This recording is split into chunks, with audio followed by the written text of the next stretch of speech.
G'day listeners, welcome to Bar Karate, the Sailing Podcast. My name's Jordan Spencer and it's that time of the week where we get to hang out with some really cool sailors, but of course I have to share the mic with my two idiot mates. So first off, let's welcome Mr. Brett Perry. Greetings, Exalted One. Oh, have you got the crickets? Did I hear the crickets? Crickets. Let's bring in the other bloke. He had a voice that could make a wolverine purr. Mr. Nick Bice. In fairness, it is 7 p.m. on a Saturday evening. No, it's 9 p.m. for him, isn't it? Well, 8. No, 7. 7, right. Okay. Yeah, it's that's right.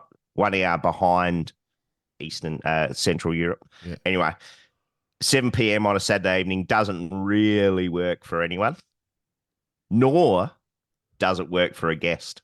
No, it's very... And based on our timings, like it's fair to say we're probably the early birds. Yep.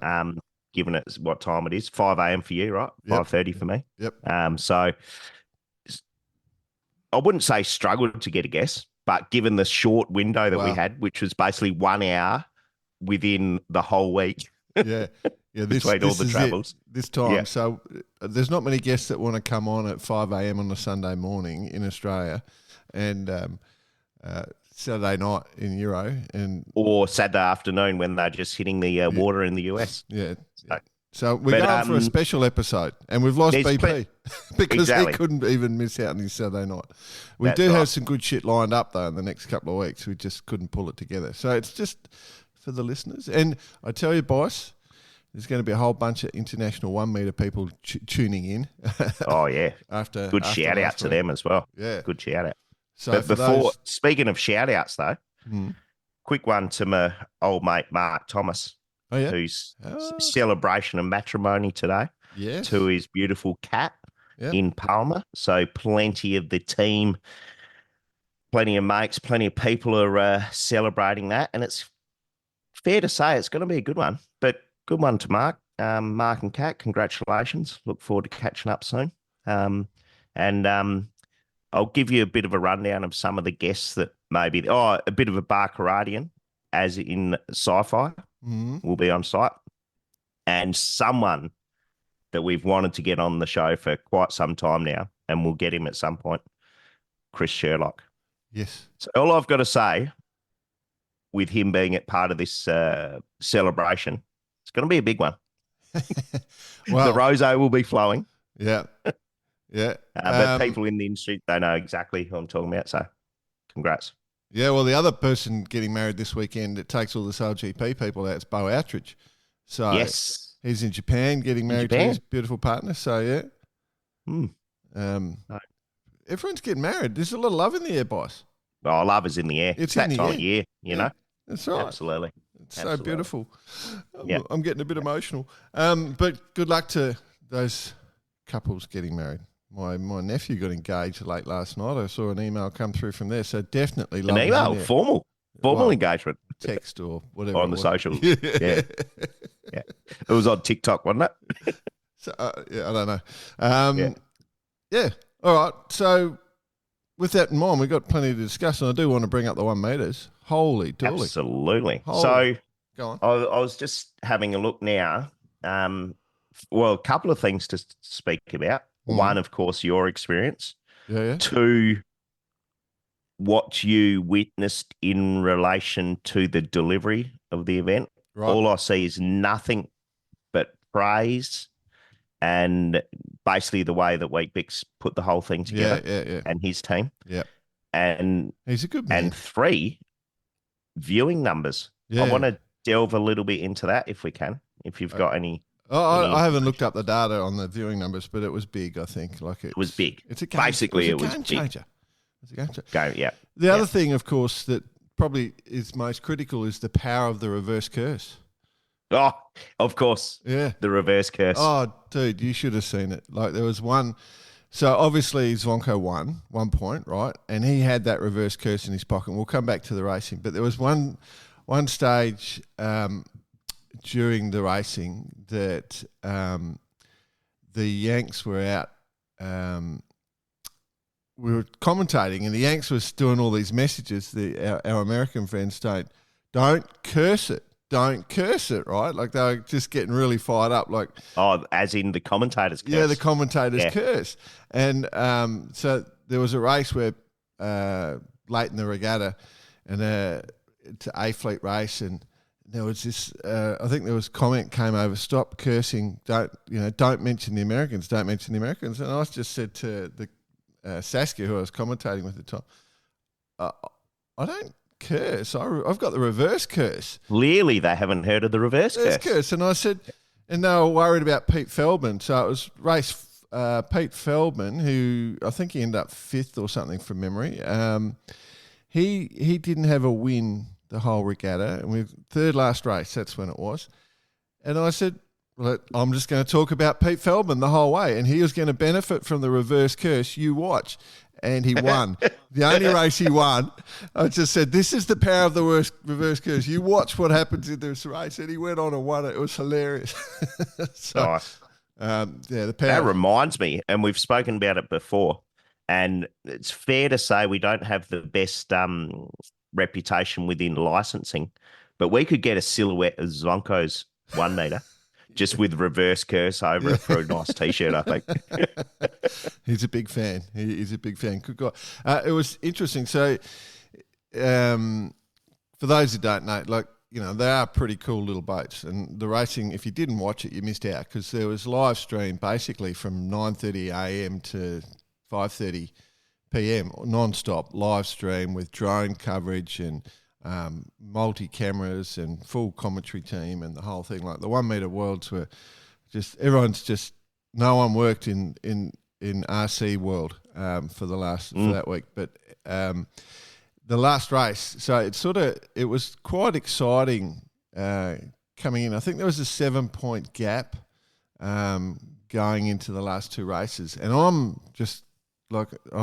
Vickers is New Zealander and Zvonko is leading. And I was sitting there going, well, surely they're going to start match racing. Like they completely ignored each other. And both of them posted pretty bad results on their second last race. So they both dropped their last race. So going into the final race, Ian Vickers had to make up 7 points. And he and Zvonko were quite close to each other on the line.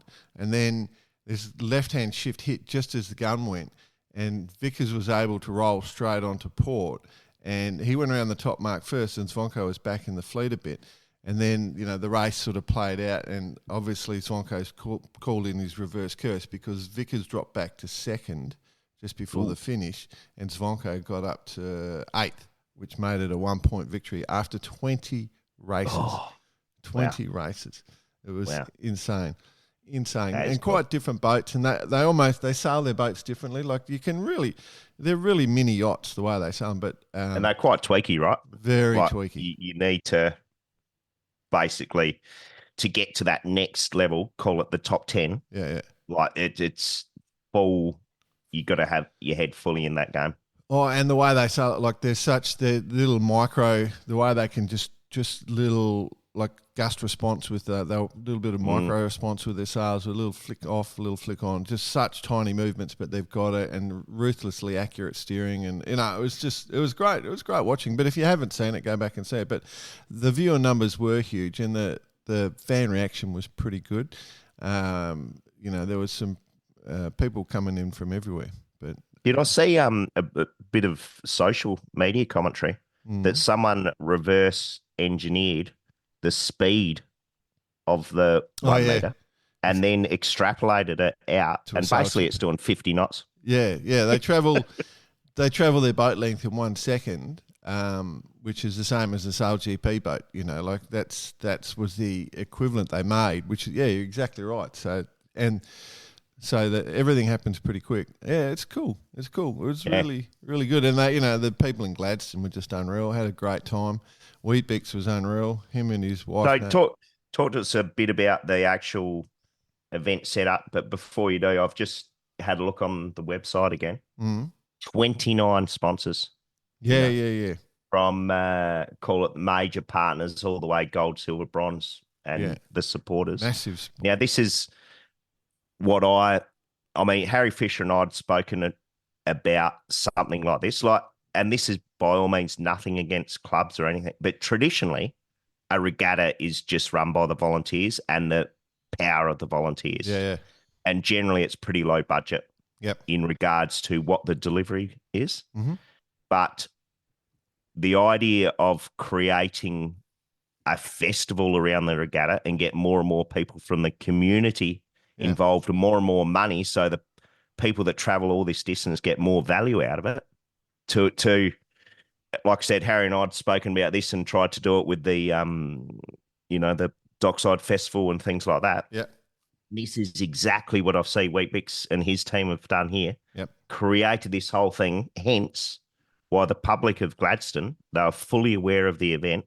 You probably had a lot of public coming down watching it. Yep. And everyone is invested in it, including all the community businesses and companies. Yeah, well, the other thing that worked in their favour is that it was the first international event of any sort in Gladstone. So it's a small town, like 35,000 people, but it's a powerful town in terms of it's a port city, does a lot of shipping of stuff out of Gladstone. So that whole element of the town becoming involved is 100% true. Like, I think every single person had some involvement in some way, and all the local companies helped out.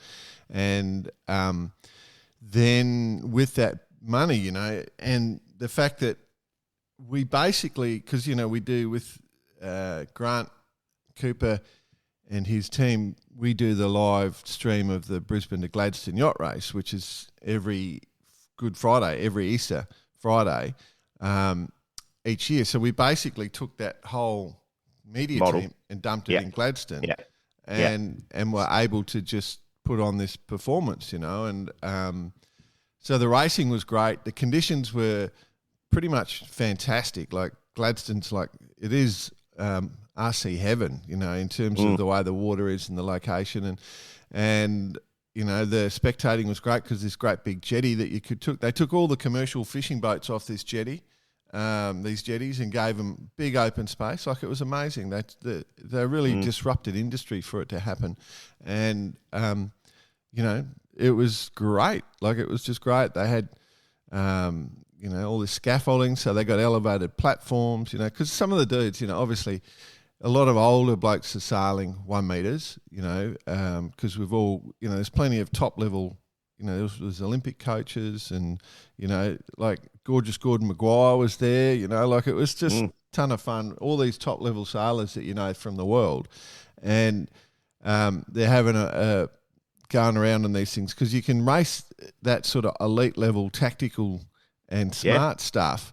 Even if your physicality's disappearing. Without pulling a hammy. Yeah, without pulling a hammy. And some of the blokes, there was a deaf guy there who's he's born deaf and he's having a grand old time, been sailing his whole life. And, guys that had eye surgery, but the elevated platform brought them back in, because, so it made things a bit easier. But, and they just kept churning races out. And there was the dude that did all the data for the spreadsheet, for the website, like you had immediate fleet boards, which is, in 1 meters you go up and down depending on your position, and so you have to immediately sail the next race.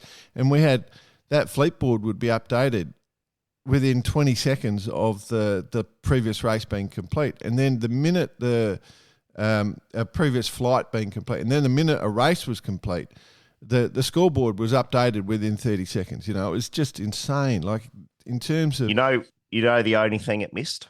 What's that? And I know it wasn't due to lack of trying, but imagine we could have done just the Barkarati wrap live of the daily events, what's happened, with all the crowd there. Oh. And like in front of, when everyone's come in for a beer at the end of the night, or a nice Bundy rum for that matter. Yeah. Well, nice, that's a stretch. But that would have been epic. Oh. Like a quick 10, 15-minute slot, get some of the winners of the day up, to have a little chat. They win their weight in Bundy or something. Yeah. Not sure. But Well, they kind of had a thing going, which was interesting, where they had all this sponsor gear. You know, like you get a prize at the end of the day, you get your name drawn out of a hat, and you go up, and they had 53 cards or 52, whatever they had, but they had a Joker card on a pinboard face down, and basically, say somebody gave away a set of model sales, right? Yeah. So that they'd have this prize, they'd do 2 prizes on the night, and it was basically double prizes, right? So if you had a set of sales, there was another set, and if you pulled the Joker, you got the next set, you got everything. So that, but all the stuff that if you didn't pull the Joker, that went into a pool, and so if somebody donated cash, there'd be cash, but then there'd be another set of cash that you had to win the Joker, and then that went onto the pool, and that just kept piling up, and basically, so everyone would come for the after race drinks, and you'd get your name called out. You know, they'd call 2 names out, and they'd turn over. Anyway, went through the 6 days of racing. Nobody pulled the Joker, right? So at the presentation night, they've gone, right, the Joker's got to go off. Somebody's got to get all the prizes, and so they've got this board out. And that's holding the board, and somebody's name would be called out, and they come and turn the card over. No luck. Come, turn the card over. No luck. Come and turn the card over. Oh, rigged. No Joker. No, it was hilarious because it got down to the last 2 cards. Oh, wow. So the dude that won pulled the second last card off the board. And the funniest thing is, Nats looked at me and she said, which one do you reckon? It's like I was just right near her, and I said, I think it's definitely that one. And she looked at me and she said, yep. And so I'd guessed it like ages, and I'm sitting there and I'm going, oh, and they keep going the wrong side. It's like the most epic game of Deal or No Deal. Yeah, but it was hilarious. It was hilarious. And they just went on. No deal. Yeah, but congratulations, GBTO. He took away about $1 million in prizes. It was pretty cool. Awesome. Great event. The only thing that's bad about the event, right, the only thing for the 1 metre world is that the poor old Poms are working out how they're going to try and match. They've got the next world. So where is the next world? In the UK, just near the airport there. I'm trying to remember the name of it. You know that when you come in to land in London, you got those Heathrow. Heathrow. You got those little ponds with the walls. Oh, yeah. Yeah. It's in there, I think. Yeah. Oh, cool. Yeah, so at least you won't have... Do you predict a bit of a surge in 1 metre or call it just in general? I think so. Boats?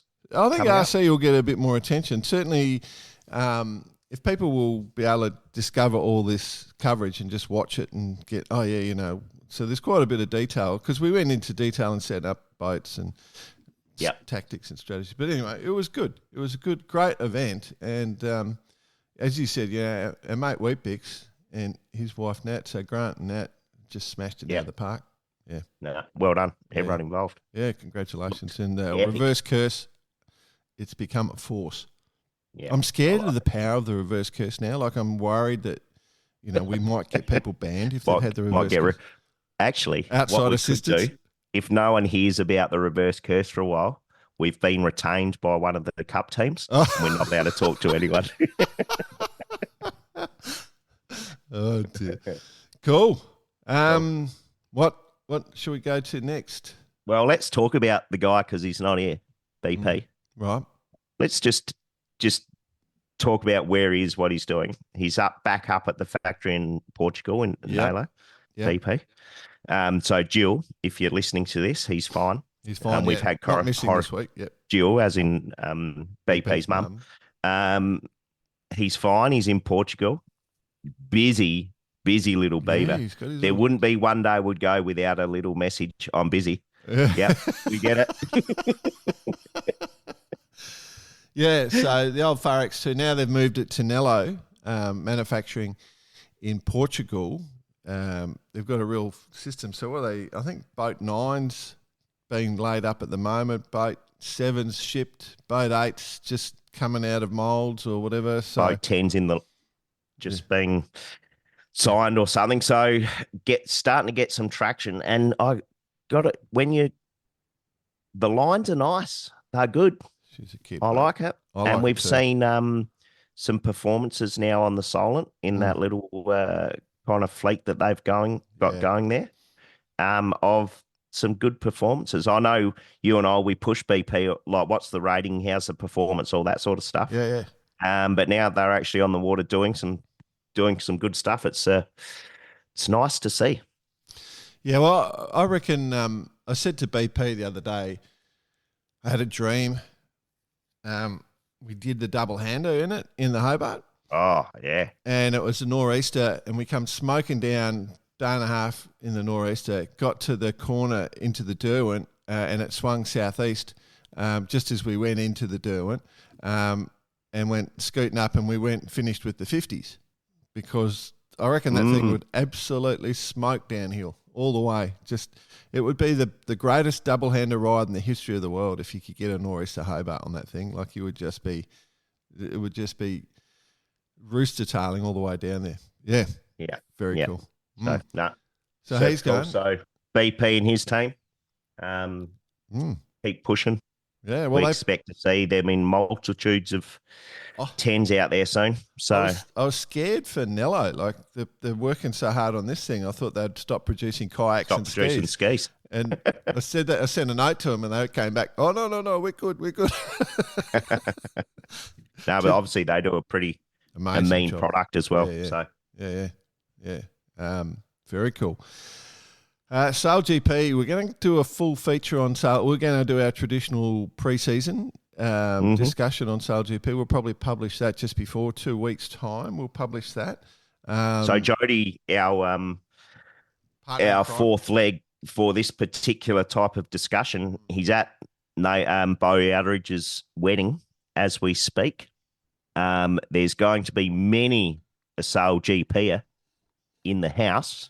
So I'd expect he's going to come back with a bit of inside goss as well. Well, that was part of the discussion we did have, actually, because I was talking to Jody, and he's gone, we'll do it after Bo's wedding. And I said, oh, yeah. And he said, yeah, I'll ask all the inside stuff. We're going to find out. As in 1 a.m. after it, or 1 week after it? Yeah. Jody would be roaming like an ASIO spy, like he'll be just in full mode. So we'll do that. There is plenty happening in SailGP World, obviously. I can sort of set a little bit of structure about what's going on, because I'll be in Dubai for that. So it's the first event of season 5. There's a few changes. One of the biggest changes, probably the most important change, is the nationality rule. They've dropped it, basically. I don't know if they've changed it in that, everyone used to have a certain number of nationals. Like, if you're a new team, you could have a lower number of your nationals from your country, but an existing team like the Aussies or Kiwis had to have predominantly Aussies and Kiwis. But now you've got to have 3 nationals if 6 are racing, 2 if it's 5 or 4 racing, and 1 if it's 3 racing. So they've sort of opened the fleet right up which has led to all these crew transfers, because people don't have to stick to just from their own country. So, basically, does that also go for the electric propulsion? Who's controlling that? Wait, it's going to happen. It's going to happen. Yeah, it's going to happen. Yeah. But obviously, we've seen a bunch of crew transfers that are starting to whisk around. So, like, obviously 2 new teams. So the Brazilian team comes in with our friend Martine steering, and she will definitely have a bit of a chat to us. The Italian team comes in. So that's going to be interesting. The Swiss have basically changed all their crew. Andy Maloney's left New Zealand to go to the Brazilian team. There is a rumour, I think you've heard it, I've heard it, everyone's heard it, of one of the Aussies is going to walk into another team. Have you heard that? I saw that. Yeah.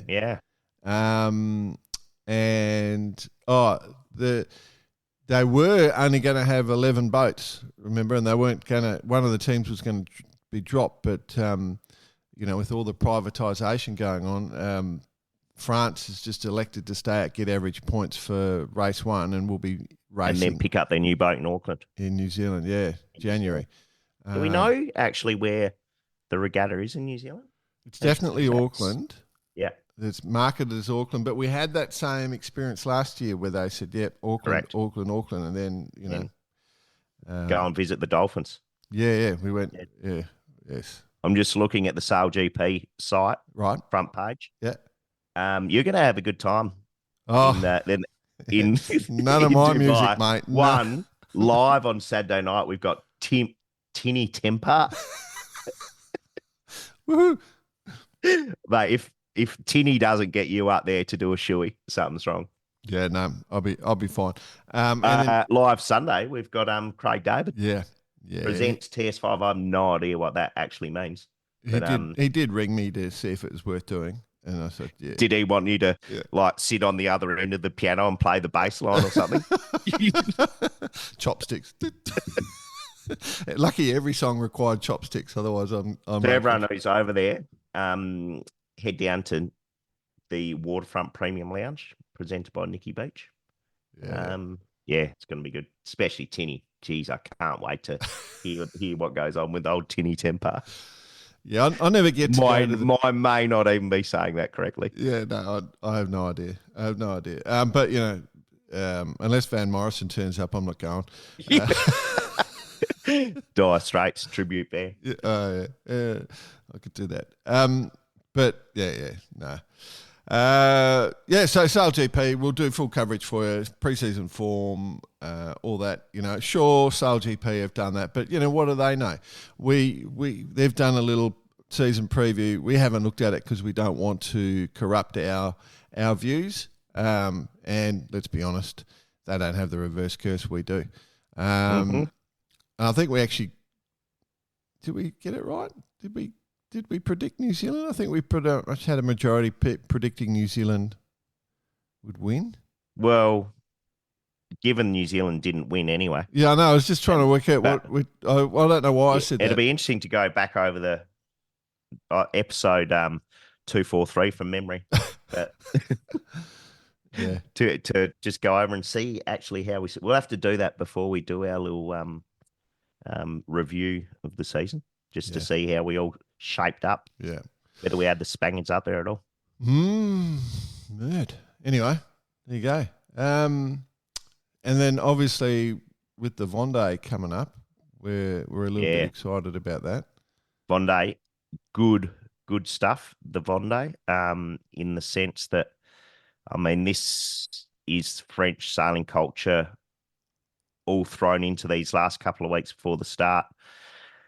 4 years to get to this point. Every single thing that any of those teams have done has led to this point. Some people have missed out, but 40 boats going to be on the start line. Yeah. So we'll do we're going to do a bit of a forecast for the start. We're going to bit of a team review. We've got. It's pretty easy to pick a few names from the top of the tree, isn't it, at the moment? You'd like to think top 5 from a performance point of view. You're going to lose at least 2 of them from some sort of failure, like the nature of the race. Yep. 40 boat, what would you say, 40-50% rate of people not completing the race? I reckon they're going to go pretty well. Anyway. Yeah, racing the whole way is probably racing the whole way. Yeah, with foot down. Yeah, which is the nature of the actual race, and it's always been that. Equipment's getting better, but the boats are getting faster. There's a whole bunch to that equation. I'm not sure. The one thing I will throw guarantee, that into one of your spreadsheets. One thing I will guarantee, there'll be heartbreak. Oh, there'll be tears. Tears. Yeah, absolute tears. Somebody will be, every year, every event, it happens. So there'll be a story within the story. Yeah, that's it. And put it this way, I have purchased many a brisket in the freezer ready to go. I love it. Yeah. Okay. The smoker could be on constant heat, just chugging away at 115C, just ready to chuck another brisket on. Constantly. I love it. Yeah. I've got to be there for that though. So. Yeah. We don't know where you're going to be. Yeah. So anyway, cool. What else? So whilst we're talking news, I mean, we can forecast who's going to win if you want, but shall we leave that for? Oh, we'll leave that till we do the Vendee special, I think. Yep. Okay. Whilst we're on news and semi-related, of course, is the ocean race. Did we speak about this last week? No, we did not. Who have announced their finish. They've announced the start. Well, first of all, before going to this, just a little shout out to all our mates in Valencia. Yes. Just because it's in the same region as the start, but of everything that's gone on over there. Unbelievable. For some of the listeners who have either lived in or been to Valencia, when it rains there, it absolutely fucking pisses down. Yeah. But this is another level. And for those that have lived there, they'd remember walking around in the old town, there's little markers of where the Great Flood of 1957, how high it came, which turned the Turia, the old dry riverbank in the middle of the town or running down the side of town, they turned it into a dry riverbank and rediverted the river. Yep. And obviously that works. That works, but not until you get a year's load of rain in 24 hours. So shout out to everyone in Valencia. Yeah. Including a lot of marine industry. Yeah. Hope, so obviously I'm sure a lot of people know of the destruction that it did, including taking people's lives, but hopefully Valencia, and it will, is going to bounce back. Yeah.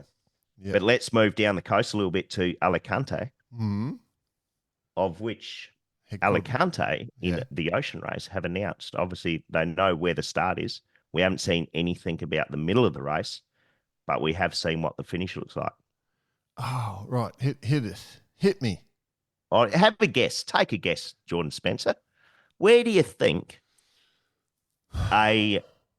in sport these days? Don't tell me. Where is there a shitload of money? Yeah. That everyone drops their pants and goes to. I'm not saying it's a bad thing, but yeah. Well, she's going to be the Middle East somewhere. Saudi Arabia. Oh, geez, that's Dick Breeze. Dick Breeze has dropped his pants, hasn't he? Wow.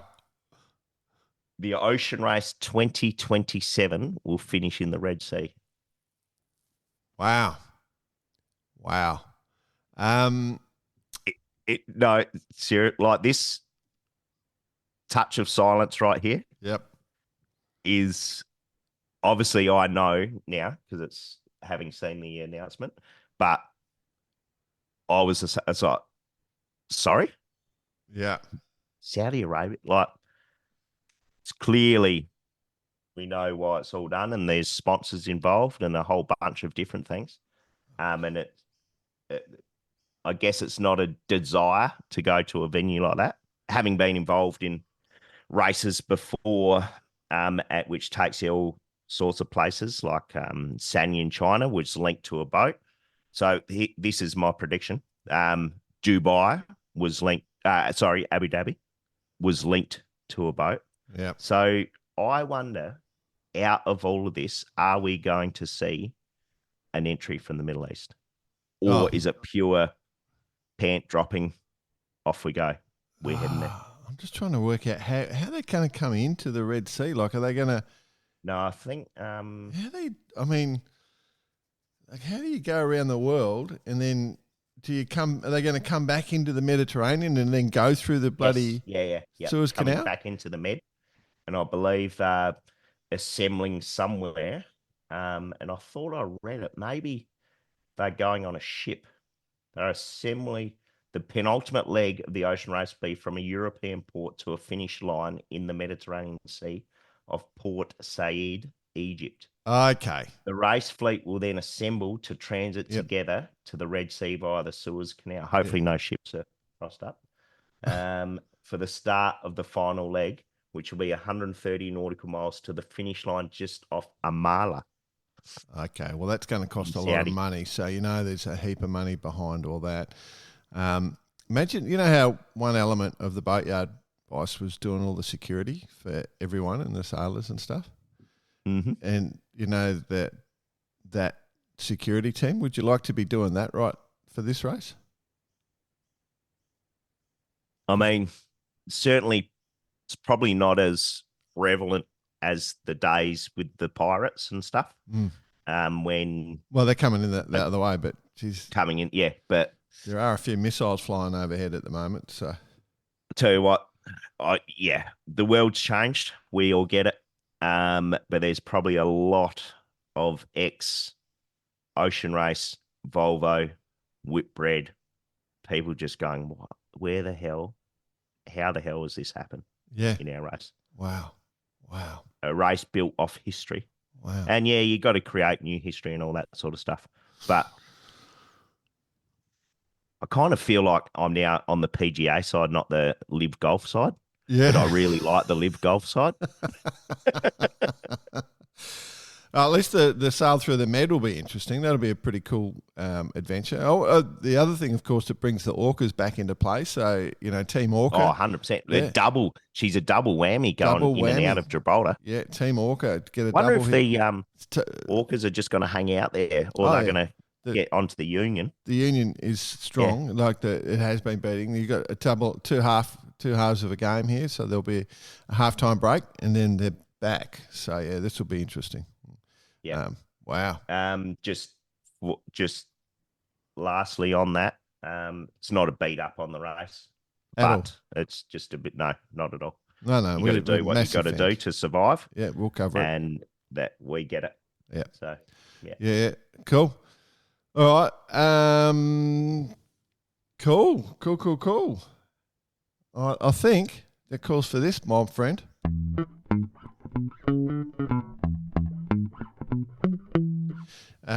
I'll tell you, going into that ocean race, they'd be pretty well stocked on the Radix nutrition. I reckon they would have done all their work, with all the FOD mapping that they do with the Radix, and the threat of the orca attacks. I have heard, this is something that hasn't been scientifically proven yet, but I have been told that the orcas have been looking for Radix, and that's why they like it more than the krill. And orcas eat actual flesh, don't they? That's right. Like it. What you are trying to say here, Jordan Spencer, is the orcas have been misunderstood all this time. Yeah. All they're trying to do is like, come on, just give us some Radix. Just tip it in the piss. That's exactly. It's nutrition for everybody. So that's right. That's what it's all about. That's what's been going on. And, again, I haven't been able to verify it scientifically. Confirm nor deny. Yeah, but, we're pretty switched on to this stuff. So, yeah. But, if you want to be switched on like your everyday orca whale and be more in sync, then just go to Radix Nutrition. Use Bar Karate as the term for the discount code and get a discount on us. Obviously, that's what are going to hit the boats because they can't type. Yeah, so that's exactly right. So if you see the orcas, just start ordering for them. As soon as they hear you type Bar Karate, they'll be happy. The other thing, of course, is we're getting a lot of people come in, we're being told, because of the Hobart loading up, and they've been getting contacts from Melbourne Osaka entrants. We're going to do a bit of a feature on Melbourne Osaka when that comes around, but that'll be interesting. But yeah, so loading up your kit before the race, because I think entries are complete for the Hobart. We'll touch on that in a second. But on other news, there's only one event I want to talk about that's coming up this week. Mm-hmm. And that is the Capel Sound Invitational Battle for the Bar. Yes, Battle for the Bar. Our favourite event. Now, if you're unaware of the Battle for the Bar, this is the Capel Sound Invitational. It's in Victoria. It's held I think, between the 27th and the 30th, or is it the 28th and 30th? They pick 27th and 30th. Yeah. They pick the day with the best conditions, and they have a reaching race between Rye Yacht Club and Rosebud Yacht Club. So you basically do laps, reaching race. If you are a monohull, you can do one lap, which is 12 kilometres, and then multi-hulls do 2 laps, 24k, and foilers do 3 laps, 36k, and if you're a cruiser, you can just do whatever distance suits you. And then big after party, great event. We're very much a fan of this, trying to look at doing things differently. You're basically racing along the shore. They just put you on the old 5-knot line. The water's beautiful. It's a great time of year to be down there. So if you are just chilling out and you've got anything in the shed at all that sails, just go on down and race. So you can enter. Just go online to... So, go on. We have had some banter in the past with our good mate, Scotty Patton. We're an official sponsor of this event. Setting that up. We're an official sponsor. We have shared our logo, or I've shared it with Scott. But what I did do, and this took me more time, is to actually get it off center a little bit for him. So he's OCT. If you enter before the 27th of November, you go into a draw for a bonus prize at presentation. So that's another good thing. But yeah, we're massive fans. We're hoping we can make it. Yeah. Obviously. Sailing for fun. That's basically something we've been arguing since we created Barkarati. That's one of the ways to make sailing great. Not everyone just wants to sail around the Cairns every day. So doing something different like this is a great one. We're into it. Congratulations, but jump on board. Absolutely. Yep. Cool. Get it. Vycobi, the Jack Lloyd listener of the week, is sponsored by Vycobi, who will be providing a prize every month for the listener of the month. And for the foreseeable future. And for the foreseeable future, yes. Contract negotiations are complete. Well done, Patrick. Glad to get you back on board. Well, to remaining on board. Awesome to get Vycobi back as a sponsor, at least for the next of this particular element of the show for at least the next 12 months. And I do want to point out, in case, everyone's sitting there listening to us waffle on today going, oh, this is not a great episode. I mean, it's a fun episode, but with the Vycobi, with this sponsorship, Barkarati taking $0 out of it. We take nothing. We're just giving everything to the listener, because that's sort of how we set it up. And so, send in your messages, your emails and stuff. I don't know how many croc messages this week. Oh, was it 1 million? Multiple croc messages. One from our mate Disney, of course. Yeah, well, one from all our friends are sending him in. We got a host of regulars, but one from Drew Simply Green. He likes to keep things clean. He prefers to be called Drew Simply. Yeah, just showing us alternate uses for the croc. Yeah, which is ironically, it holds a stubby beer quite nicely. Yeah, it's a great stubby holder. Like, who'd have thought? Just hanging from your. I did notice. The passenger side door, let's say, in your automobile. I did notice the legendary Greg Torpy going into sport mode on the crocs at the 1 metre Worlds. Ooh. Sport mode on a croc on the dock. I think he was ambitious. He's getting ready. He was fired up. He was definitely. Yeah. And here's one my colleague that I work closely with, Vincent from Southerns. Oh yeah. He sent me a note, right, and directed me to the croc ambassadors page. So leave it with me. The ambassador. Let's see what we can do. Yes. Yeah. Well, probably of no interest for me.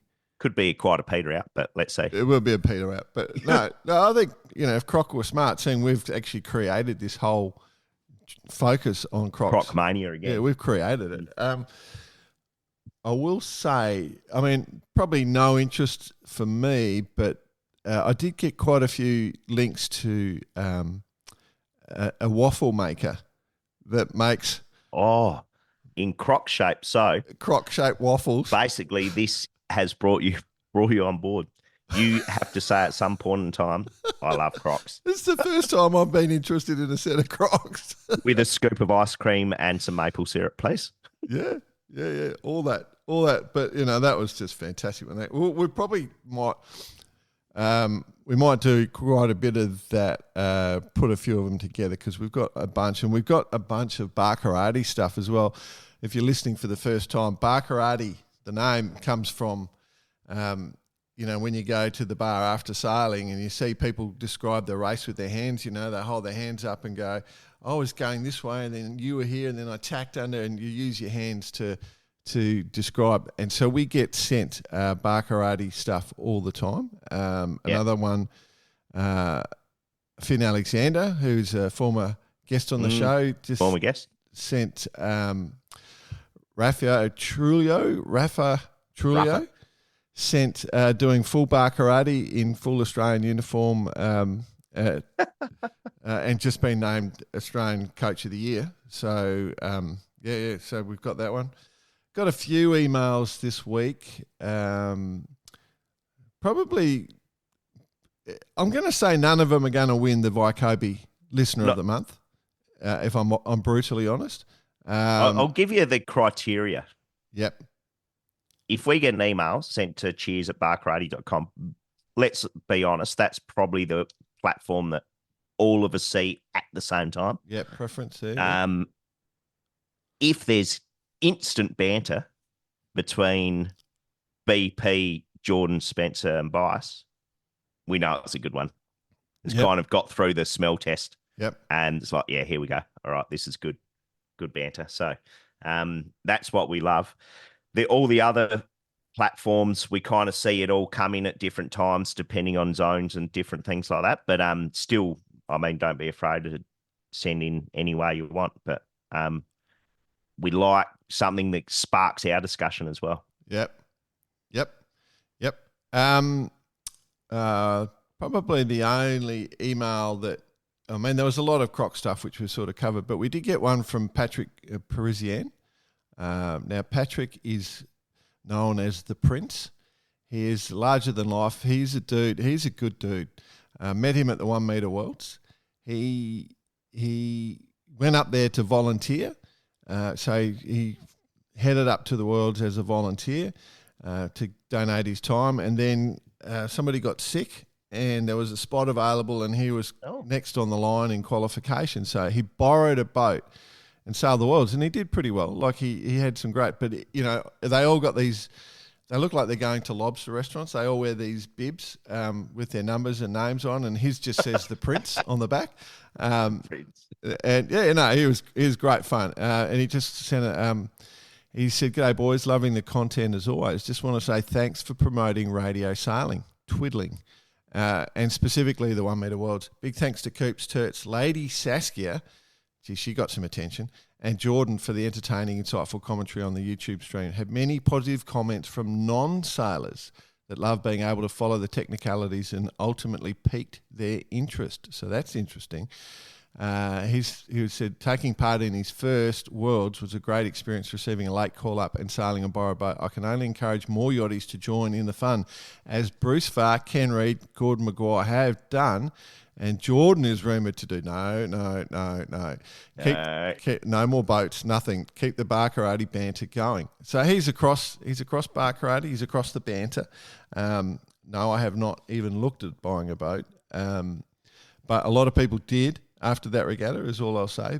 But to the Prince, thank you for that, the kind words. It was a great fun event. But if you do want to win the Vycobi, I think we got next week, we will name the Listener of the Month. It's a tough month to win, but dive in, have a go and see how you go. And we'll go from there. Ole, ole, ole, ole. Feeling hot, hot, hot. It's hot time with Bice. Feeling hot, hot, hot. That's the only How come that's the only audio you can hear when I do all my audio? Yeah, stuff? I don't know. That's weird. I can tell you can hear it because you're bopping away. We're going to have a word to our equipment supplier. Yeah. Rightio, Australian Sailing Awards. Obviously a bit of home ground here for us. What did we saw some inductees into the Hall of Fame. Hall of Fame. And maybe we'll just start with those. But Jimmy Spittle. Yep. And done in true Jimmy Spittle fashion as well. The photo they got with him, got the Red Bull hat on. I wonder how much he gets for that hat, wearing that hat all the time. I don't know. But, anyway, he's done fine. So good on him. So Jimmy, Jessica Crisp. Yes. Who's been a household name, especially for all us such a windsurfers. Windsurfing. Yeah, she was fantastic windsurfing. Out there. Yeah. Which well deserved. And remember she won because she won everything. She was very, very good windsurfer on the course racing, but she won the Aloha Classic, I think, a couple of years ago. Do you remember that? Oh, no, wait. Yeah, exactly. Yeah. Exactly. Yeah. So amazing. All over all disciplines of the sport.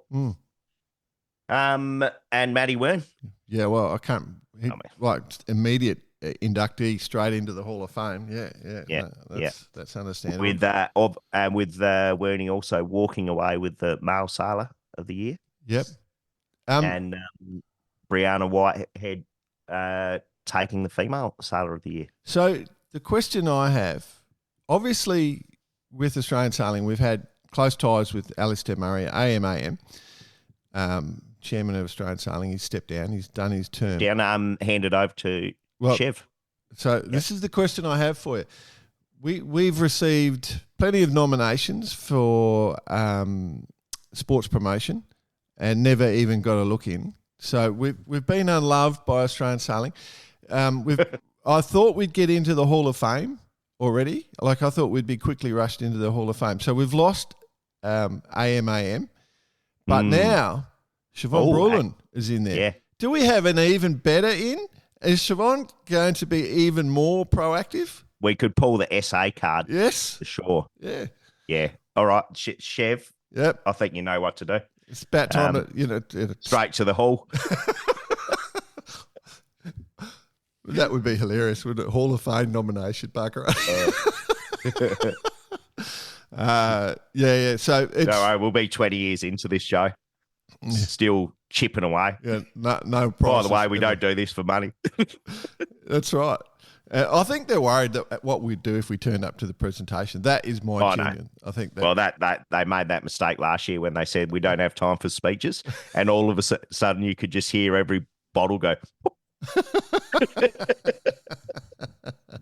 Well, don't have to do a speech. Yeah, that's it. Yeah, no. Yeah. But congratulations to all the winners. There was a heap. And one thing I do want to mention, because there are a heap of all things across all, but very much, let's be a little bit biased here. Hometown heroes, Pete Royal and Malcolm Hughes. Congratulations, volunteers of the year. We do want to celebrate them. And I do know how much work those blokes put in and have for specifically the IOM Worlds. Oh, obviously. Yeah. Well, not just the Worlds. Yep. The lead-up event, the Nationals, the IOM Worlds, the Radials, I guess they call them that still, massive. And, of course, the Masters. Yeah. So, huge effort. And then Adelaide Sailing Club, which you were part of the board, winning Yacht Club of the Year as well. So I did want to mention that. There's heaps and heaps of other people that did get mentioned, but I just go and check them all out if you want. I can read them off if you want. But yeah, congrats to Maddie and Brianna, but also to those two volunteers. Yeah, because Pete, 100%. Pete and Malcolm, great guys, done a lot of work. I remember them from when I was a tiny human being. So well, Pete was my age, I suppose. So probably the same. But anyway. When you're slightly smaller, but he was as well. Yeah. But awesome to everyone that took away the cookies there. Yep. Hopefully the after party was as good as it was last time, without the entertainment of a few people getting kicked out at certain times. We won't go into that. All right, Swan Worlds. Oh yeah. Up to the Med, Palmer just wrapped. Yeah, yeah. What did we have? There was some close racing, Bice. Some very close racing at the Swan Worlds. Very close racing. So 3 world champions decided because of the different sort of one design classes that they run. But, you know, quite diverse conditions. But a Brazilian team won, a German team won, and a Spanish team won. So with some, let's fight that. With some common names in the 36s. Yep. We had Cordileone by Eduardo Ferragamo. Yep. The former owners of Swan. Yep. That family. Who was third, and then Leonardo Ferragamo, third in the 50s. Yeah. Having won it previously. Yep. But you look at the 50s scoreline. First 17, second 18, third 19. Yeah. Similar to the 42s at 10, 11, 12 for the 1, 2, 3. Yep, you got it. So, yeah, close racing. Yeah, great close racing. Ton of fun. Obviously, you know, given the locations they stick these things on, you know, it's if you can afford a Swan and run the whole program. And I think in 26, they're trying to get, I think 2026, I'm just going off memory here, they're trying to assemble all the firsts of each boat. So if you're hull number 1 of each of the different Swan designs, they're trying to get everyone together for the event. I think it's Porto-Cervo, they're going to be doing that one. But yeah, that's a rumour I hear, which is very, very cool. What else we got? Etchell Nationals coming up. Well, they're on. They've got. I think they've had 3 races. They had the start, correct? Yeah. Now, so in obviously the world champs are coming up in a few months, but the nationals are on in Metang. It's just obviously interesting. Graham Taylor is in the front. You know, he's been the dominant man in the Etchells lately. Sailing this time with Ben Lamb and James Mayo, who will be skippering 100-footer down to Hobart. Correct. The interesting one is Gen XY in third with Pete McNeil, Ace Smith and Kane Sinclair. I did get an invite to sail that boat, so probably better that they went with that crewing, the combination. But interesting. What I will, just something just to add to the interest. Yeah. I ran into GT in Barcelona. Oh, yeah. And he said he had obviously he's quick, the team's quick, they know how to sail the boat, but he was wondering whether he should unpack it from the Frio Worlds first. He's just hanging out. Oh, dear. God, there's some names coming out of the you got like 8th place, Nigel Abbott, Chris Manton and Rodney Hagelbos. There's some names from the past. Fantastic sailors, those blokes. Jumping in just for a bit of a sail. So they're obviously going to do the world. There's obviously some great names in there. A few of the pros doing all the all the pro sailing in the world are jumping up on these things. But it's on. It's happening. Yep. Congratulations to everyone. So that's racing on for another few more days. Yep. Absolutely. Yeah, and congratulations to Gen XY team for not picking me because you've guaranteed yourself a top result. Well, plus they would have had to add Boomer to it as well. To the name. Hang on, I'm X, mate. I'm X. I'm not that. Okay, Boomer. Yeah. No worries, yeah. Anyway, what are we up to? What else? Sydney Hobart? All right, we've mentioned pretty much everything else. Sydney Hobart, entries of at 112. Forecast? Do you want my forecast? Yeah, give us your forecast. My forecast. So I'm expecting we're probably going to be sitting in a high, so light sea breeze, probably mid 25s. There's going to be a little bit of potential like cloud activity that might have thunderstorms building up. That's my gut feel. Probably more likely on Christmas Day for those. But yeah, so I'm thinking we're going to be sitting in a high and probably light sea breeze, so not overly strong. But that's what I've got so far for my predictions, my modelling. Speaking of predictions, 100% accurate. 26%. 23% of the time. Speaking of predictions, World Match Race Tour going on at the moment in Bermuda. Johnny Bernstrom and Eric Monin in the final. Probably being sailed as we speak, but well done to Eric for taking that out. Yeah. No, also, the women's is underway as well, but it's been really hard to. I just assumed it was going to be live streamed. I was just being, oh, you beauty, I'll be able to watch the match racing. But anyway. Yeah. Anyway. Well, we're not all run by wheat bix, are we? So yeah, that's right. How the cookie crumbles sometimes. What else? What else? We've Australian Sailing Awards covered that. Aloha Classic was on, so that decided the finals in the windsurfing Pro Worlds. So that's been run and done in pretty substantial seas, but it didn't look great. So just letting you know that that has happened. I'm trying to remember who won. I think both Maui. That's right. Bern Rodiger and Sarah Hauser won the event, but it meant that both Sarah Quitter Offringer and Marcello Brown have won the Worlds 3 times in a row. So there you go. But pretty cool. Just, the Aloha Classic's a big one from us growing up. That was one that we used to love watching. The other one I do want to quickly touch on, Boss, is I missed out on doing, is there was the Big River single-handed regatta while I was up at the 1 metres. I would have done that. Big River is the Clarence River near Yamba. It's just a hilarious event to do. Like, it's this hidden yacht club in the middle of the cane fields. It's on the river, the Clarence River, so there's quite a bit of current flowing downriver. And, when it turns, it's a big river, so there's a lot of water moves. There's a heap of tidal effect.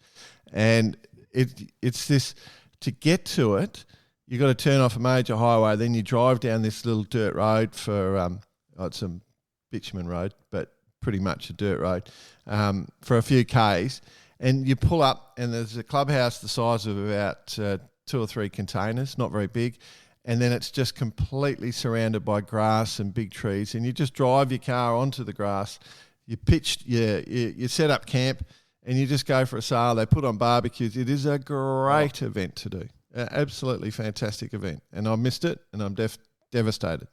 No crocodiles? No crocs down there. Nothing. It's just too far south.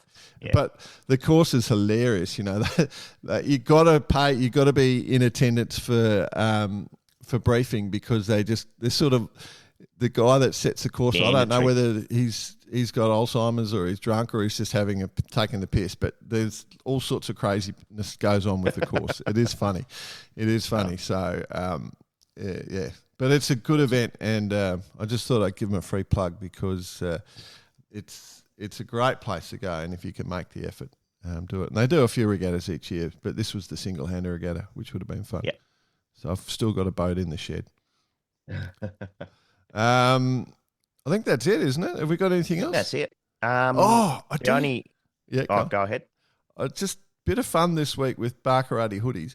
Let's just say that one of our listeners decided to buy a hoodie for his partner, and so whilst at the same time, a day later, the partner's decided she wants a Barkarati hoodie, and so he's ordered one. I've shipped the gift, so it's going to be a birthday present. I've shipped the gift off. I'm not naming names for reasons. And then the next day, that person, the person that's already had a hoodie ordered for her, decides to order her own. And I'm looking at the names. I'm going, oh, hang on. That's going to. Oh no. So, well, I've got a bit of a tidy up to do in the inventory, is what we're saying. No, we've resolved it. Yeah. Actually, from an inventory perspective, yeah. So what's happened is he's ended up with a hoodie as well. Yeah. Easy done. Yeah. No. So I think we're getting down. But let's now. This is related. We've been known to do the peter out previously, but this is definitely not the peter out. So keep an eye out. Coming up in around about a month's time. You're going to see the Barkarati sun shirts hitting the shelves of Vycobi, Vycobi headquarters. Yeah. So this is exciting. you just go to Vycobi and you can buy their range of sun shirts, but with bar karate ones. So we're doing it's like it's the premium brand. We're like the Jordan to Nike, with like the M to BMW. We're the AMG to Mercedes. AMG to Mercedes. Yeah. I know where you're and about we know where you're going to go with the HSV to Holden.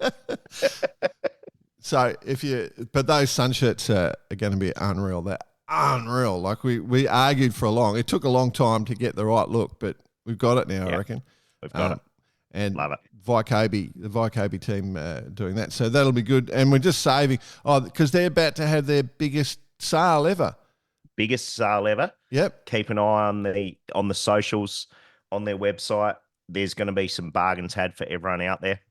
So jump on. Yeah. It's going to be great. Yeah. So I think it's going to be pretty major. Did want to mention that. Should we plug it anymore? Not really. We're good. But yeah, if you just jump on the Vycobi site and check it out. It'll be good. We'll be sharing it all through our socials once she's live, so for sure. What else, mate? That's it, my friend. Okay. Pleasure chatting. Shit, we can talk some crap for a while, can't we? A bit over an hour just talking. It's a good hour and a bit. We'll maybe knock out 30, 40 minutes. Yeah. There we go. Remember, just to keep the listeners on edge, Yeah. Next couple of weeks are going to be pretty full bore. We've got some great event previews coming up. There's plenty of stuff about to happen. But send us any of your notes. cheers@barkarate.com. Send us any topics for that matter. Yeah, anything you want. Go to our website if you want to grab yourself a hoodie. The most comfortable warm hoodies in the world. And then Radix Nutrition, if you go there, just Bar Karate is your discount code. Get a discount on us, and life's good. All right. Nice, mate. All right. See you, everyone. Have a great week.